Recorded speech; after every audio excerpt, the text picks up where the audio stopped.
Mes chers frères et sœurs, amis du parvis du Seigneur, paix et bien, dans le nom de notre Seigneur Jésus-Christ, une seule chose je nous propose aujourd'hui pour notre méditation.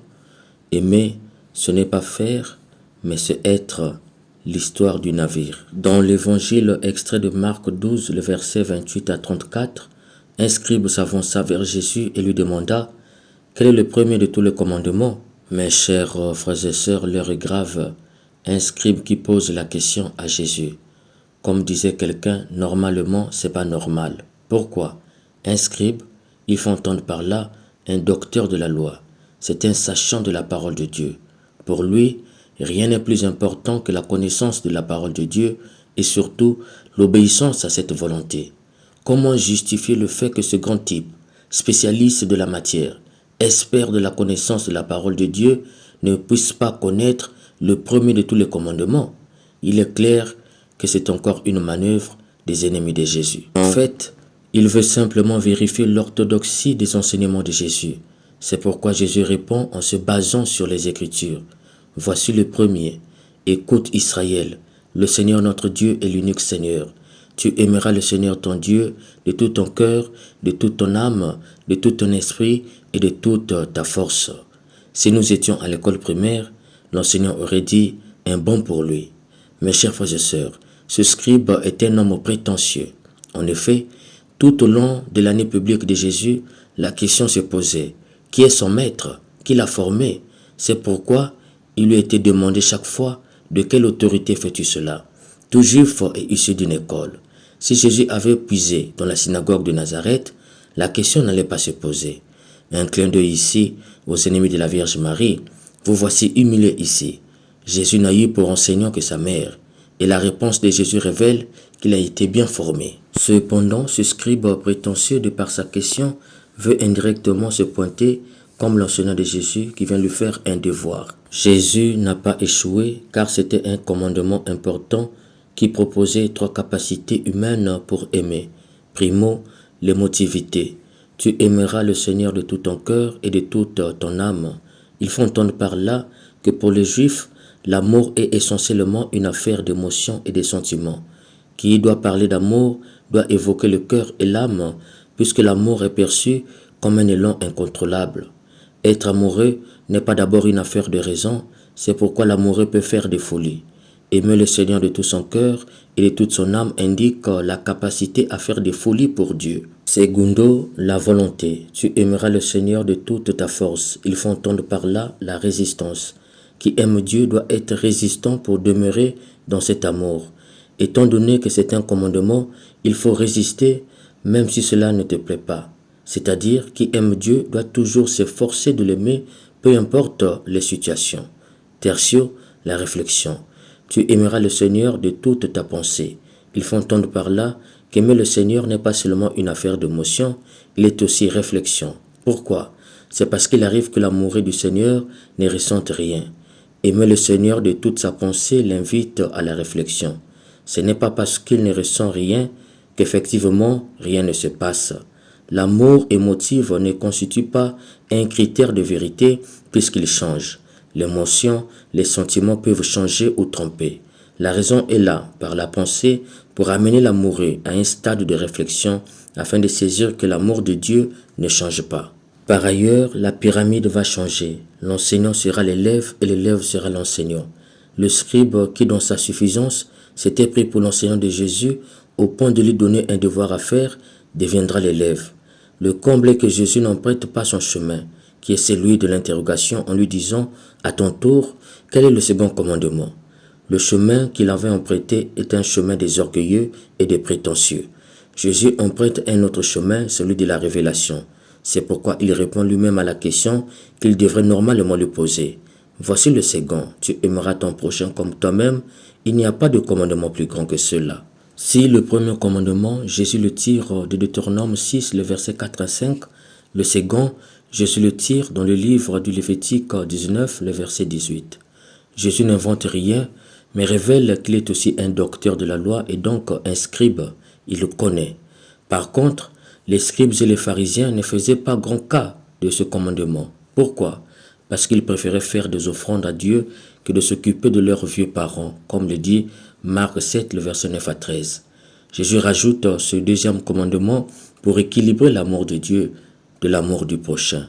Si Jésus était un footballeur de notre époque, un journaliste français aurait crié « C'est du génie, c'est un génie ». En clair, Jésus profite d'opérer la réforme. Aimer Dieu sans aimer son prochain, ce n'est pas aimer Dieu. L'amour ne se limite pas à aimer Dieu. Aimer Dieu doit se faire concret dans l'amour que l'on porte au prochain. Aimer Dieu et se limiter là devient irréaliste, une fuite des responsabilités. Or l'homme est de beau. Sa tête et ses pieds révèlent l'amour de Dieu.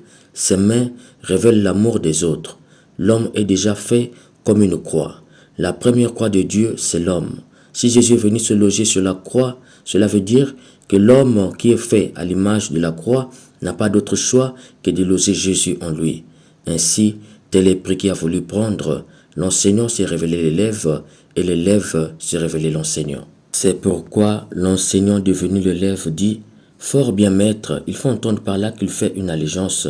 Tu es vraiment très fort. » De plus, il appelle désormais maître, là où au début, il appelait par son nom. Il faut entendre par là qu'il s'est fait disciple face à un grand maître. Il confesse maintenant. Tu as raison de dire que Dieu est l'unique et qu'il n'y en a pas d'autre que lui. L'aimer de tout son cœur, de toute son intelligence, de toute sa force et aimer son prochain comme soi-même vaut mieux que toutes les offrandes et tous les sacrifices. Jésus, que ne lui avait pas fait de remarques face à l'abandon du second commandement au profit des offrandes et des sacrifices, lui-même a compris et a reconnu leur erreur. Son doctorat s'est révélé faible devant Jésus, et Jésus, voyant qu'il avait fait une remarque judicieuse, lui dit « Tu n'es plus loin du royaume de Dieu. » Pourquoi il n'est plus loin? C'est parce qu'il était dans l'amour de faire. Il faisait des choses pour Dieu, des offrandes, des sacrifices. Jésus lui révèle qu'il y a mieux. Maintenant, il faut être. Tu as déjà fait. Tu n'es plus loin. Si tu es, tu seras dans le royaume de Dieu. Du coup, Jésus révèle que aimer, ce n'est pas d'abord faire, mais être. Un jour, un bateau de croisière a fait un accident en mer. Sur le bateau, il y avait un couple qui, après avoir fait leur chemin vers l'embarcation de sauvetage, a réalisé qu'il n'y avait de place que pour une seule personne. Alors, l'homme a poussé la femme derrière lui et a sauté sur l'embarcation de sauvetage. La dame demeurée sur le navire, en perdition, a dit une phrase à son mari. L'enseignant qui racontait l'histoire s'est arrêté et a demandé à ses élèves « Que pensez-vous qu'elle a dit ?» La plupart des élèves avaient répondu avec enthousiasme « Je te déteste, je te hais ». Mais l'enseignant a remarqué un garçon qui était resté silencieux et il lui a demandé de répondre. Et il a fait « Monsieur, je crois qu'elle a crié « Prends soin de notre enfant ». L'enseignant surpris lui demanda « As-tu déjà entendu cette histoire ?» Le garçon secoua la tête. « Non, mais c'est ce que ma mère avait dit à mon père avant sa mort. » L'enseignant dit « La réponse est juste. En effet, le navire de croisière a coulé, l'homme est rentré chez lui et a vécu avec leur fille. Plusieurs années après la mort de l'homme, leur fille a trouvé son journal rangé dans ses affaires. Il se trouvait que lorsque les parents sont allés sur le bateau de croisière, la mère avait déjà été diagnostiquée d'une maladie en phase terminale. Au moment du naufrage, le père s'était précipité sur la seule chance de survie. Il a écrit dans son journal « Je voulais bien couler au fond de l'océan avec toi, ma bien-aimée, mais pour le bien de notre fille, je ne pouvais que te laisser. » L'histoire terminée, la classe est restée silencieuse. L'enseignant sait que la classe a compris la morale de l'histoire, celle du bien et du mal dans le monde. La vérité est souvent complexe, c'est pourquoi il ne faut pas s'arrêter aux apparences et s'en contenter. Mes chers frères et sœurs, le fond de cette histoire est l'amour dans sa version divine. Le père avait préféré être présent dans la vie de la fille. Voilà le vrai sens de l'amour, être là. Très souvent, nous pensons que aimer, c'est faire des choses pour prouver notre amour. Les scribes et les pharisiens étaient champions des offrandes et des sacrifices, mais Jésus leur dit, vous n'êtes plus loin. Quand on est dans l'amour du faire, on n'est pas encore dans le royaume. Pour être dans le royaume, il faut passer du faire à l'être. Être, c'est tout faire pour devenir le reflet de Dieu en épousant ses sentiments. Être, c'est donner son temps aux autres, à sa femme, à son mari, à ses enfants et surtout à leur éducation. Quand l'autre souffre, souvent, il n'a pas besoin de grandes choses, juste notre présence à ses côtés. Quand l'autre est en deuil, il n'a pas besoin de beaucoup de mots, ni même de biens matériels pour guérir de cette perte, mais notre présence à ses côtés est capitale. Être là sans rien dire, mais être là. Cette fille n'a pas vomi son père pour avoir laissé noyer sa mère, parce que son père avait fait cela pour être là. Aujourd'hui, les parents donnent tout aux enfants, mais ils ne sont pas là dans leur vie. On entend plusieurs fois, j'ai été abusé et récemment, un frère de 15 ans a engrossé sa petite sœur de 13 ans.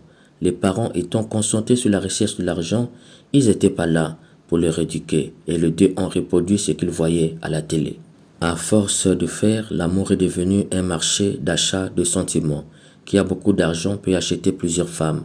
Hélas, nul homme ne peut être présent dans la vie de plusieurs femmes à la fois. C'est pourquoi le monde souffre aujourd'hui. Dire je t'aime est galvaudé, on ne sait plus qui dit vrai. Car pour un oui ou pour un non, on laisse l'autre là. Personne ne veut être là jusqu'au bout. Parce qu'il y a séparation, il ne peut plus être là au moment où elle souffre. Et pire, il s'en réjouit de la souffrance de elle. Avec l'avènement des réseaux sociaux, on peut être côte à côte, mais chacun est dans un autre pays. Le contact physique se meurt aujourd'hui et la présence disparaît de plus en plus. On se contente de faire. Demain, il nous sera difficile de présenter les proches comme ceux avec qui nous avions passé les meilleurs moments de nos vies. Que ta propre énergie, Seigneur, transforme nos esprits et nos corps, ainsi nous serons sauvés tout entiers dans cette communion à ton Fils. Amen.